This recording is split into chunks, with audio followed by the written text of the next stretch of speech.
Gözaltı torbalanmanın udhindi ilə müalicəsi. Gözaltı torbalanma və ya morluqları kimi xoşagəlməz hallar əsasən böyrək, qaraciyər, ürək-qan damar sistemindəki problemlərdən sonra əmələ gəlir.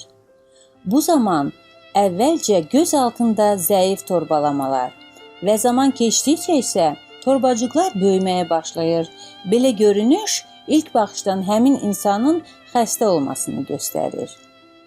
Bəzi hallarda bədəndə K vitamini çatmayanda da torbacıqlar əmələ gələ bilir. Antibiotiklərdən, əsasən tetraskiklin qrupundan çox istifadə etdikdə də gözaltı torbacıqlar yaranır. Gözaltı torbacıqların ən yaxşı effekti udhindi ilə müalicəsidir. Torbacıqların nədən əmələ gəlməsindən asılı olmayaraq udhindi çox gözəl təsir göstərir. Çünki udhindi geniş spektrli təsir göstərən dərman bitkisidir. Saydığımız bütün orqanların çatışmazlığı varsa təsir göstərə bilir. Gündə 3 dəfə yeməkdən 1 saat əvvəl bir dolu çay qaşığı 1 stəkan qaynar suya qarışdırıb, ilıq olanda 1 çay qaşığı bal qarışdırıb içə bilərsiniz. Başqa bir qəbul qaydası belədir.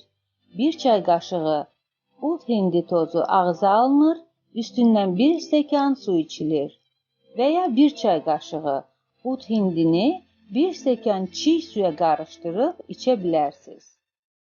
Udhindinin dadı bəzi adamların xoşuna gəlməyə bilər. Belə insanlar udhindinin kapsullarından istifadə edə bilərlər. Gündə 3 dəfə, yeməkdən 1 saat əvvəl 2 kapsul içmək lazımdır. Xəstəlik tam sağalana qədər.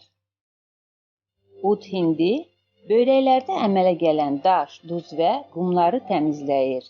Böyrək iltihabını aradan qaldırır. Qaraciyərin demək olar bütün çatışmazlıqlarında çox faydalıdır. Hepatitlərdə əla nəticə verir. Ağız acılığını aradan qaldırır. Öd daşlarını əridir. Ürək-qan damar sistemi üçün mükəmməldir. Ateroskleroz və infarkt öncəsi istifadəsi olduqca faydalıdır.